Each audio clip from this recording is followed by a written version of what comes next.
कल्पना कीजिए कि एक तरफ धारदार कुल्हाड़ियाँ लिए खड़ी उन्मत्त सेनाएं और दूसरी तरफ निहत्थे ग्रामीण। लेकिन यहाँ युद्ध जमीन या सोने के लिए नहीं बल्कि पेड़ों के लिए था। क्या आपने कभी सुना है दोस्तों कि किसी ने एक पेड़ को बचाने के लिए अपनी गर्दन खुशी खुशी कटवा दी हो? नमस्कार दोस्तों, मेरी चैनल फ्लाइंग टेक अमी में स्वागत करती हूँ। मुझे आशा है दोस्तों कि आप लोग सभी कुशल मंगल होंगे और अपने फैमिली का अच्छे से ध्यान रख रहे होंगे। दोस्तों, सितंबर 1730 का वो दिन राजस्थान की तपती धूप में जोधपुर के पास खेजली गांव में अचानक घोड़ों की और तोपों की कुल्हाड़ियों की खनक गूंजी। मारवाड़ के महाराजा अभय सिंह के मंत्री गिदर भंडारी अपने सैनिकों के साथ वहां पहुंचे थे। उन्हें महल में चूना पकाने के लिए लकड़ी चाहिए थी। जैसे ही पहली कुल्हाड़ी एक हरे खेजरी के पेड़ पर चली, गांव की एक साधारण सी महिला अमृता देवी वैष्णवी बिजली की तरह वहां पहुंची। सैनिकों ने डराया, धमकाया, राजा की आज्ञा का वास्ता दिया, लेकिन अमृता देवी के लिए प्रकृति ईश्वर का रूप थी। उन्होंने एक ऐसा नारा दिया जो आज भी पर्यावरण संरक्षण का सबसे बड़ा मंत्र है। दोस्तों, उन्होंने सिर साठे रुक रहे तो भी सच तो जान, अगर सिर कटवा कर भी एक पेड़ बचता है तो यह सौदा बहुत सस्ता है। उन्होंने ये नारा दिया था।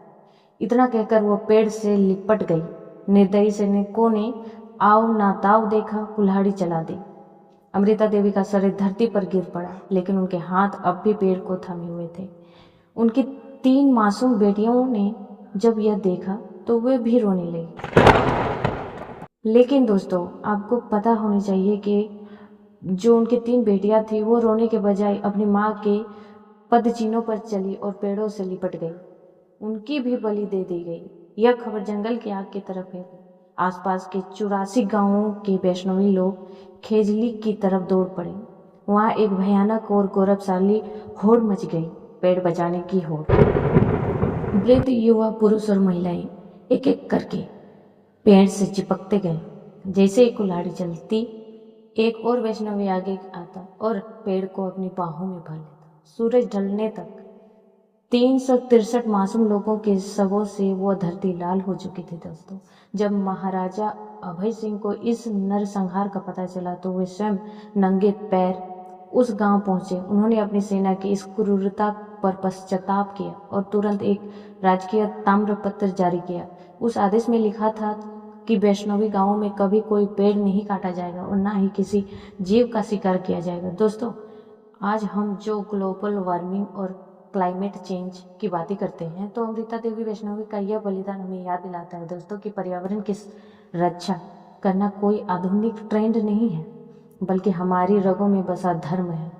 आज भी खेजली गांव में उन 363 शहीदों की याद में एक विशाल स्मारक बना हुआ है, जो दुनिया को मुख्य संदेश देता है कि इंसान और कुदरत का रिश्ता खून से भी गहरा होता है। दोस्तों, चलिए थोड़ा जानते हैं अमृता देवी के बारे में। अमृता देवी का जन्म 17वीं शताब्दी के उत्तर तक लगभग 1670 से 80 के आसपास में राजस्थान के जोधपुर जिले में खेजरी गांव में तब के मारवाड़ राज्य में हुआ था। अमृता देवी का जन्म एक वैष्णवी परिवार में हुआ था। दोस्तों, वैष्णवी पंथ की स्थापना गुरु जम्भेश्वर जी यानी जम्भोजी ने 1485 में की थी। उन्होंने 29 नियम जिसे वैष्णवी दिए गए। इन नियमों में सबसे प्रमुख नियम था जीव दया पालनी, रूख लीलो नहीं घावे, जीवों पर दया करें और हरे पेड़ों कभी न काटे। अमृता देवी ने बचपन से ही यह अपनी माँ की गोद में लोरी के रूप में इन्हीं नियमों को सुना था। उनके लिए पेड़ पौधे महज वनस्पति नहीं दोस्तों, बल्कि परिवार के सदस्य की तरह थे। लोक कथाओं के अनुसार अमृता देवी बचपन में अन्य बच्चों की तरह खिलौने से नहीं बल्कि प्रकृति के बीच रहकर बड़ी हुई। यह खेजरी जो पेड़ों को अपना भाई मानती थी और उन्हें राखी बांधा करती थी। राजस्थान के तपते रेगिस्तान के खेजरी का पेड़ जीवन का आधार होता है। यह पशुओं को चारों तरफ छाया, मनुष्यों को संगरी फल देता है। यही कारण था दोस्तों कि बचपन से ही उनके मन में इन पेड़ों के प्रति गहरी कृतज्ञता बसी हुई थी। और उनका विवाह खेजली गांव के ही रामू खोड़ से हुआ था। उनके घर में भक्ति, सादगी और पर्यावरण के प्रति समर्पण का माहौल था। उनकी 3 बेटियां थी दोस्तों, आशु, रत्नी और भागु। अमृता देवी ने अपनी बेटियों को भी वही शिक्षा दी जो उन्हें अपने माता पिता से मिली थी।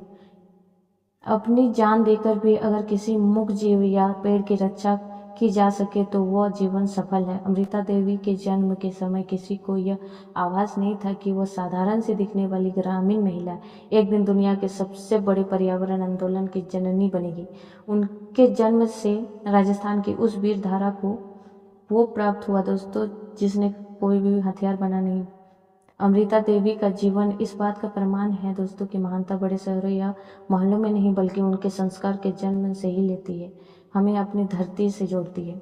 मुझे आशा है दोस्तों कि मेरे द्वारा दी गई जानकारी आप लोग को इन्फॉर्मेटिव लगी, तो please like and subscribe my channel. Thank you so much.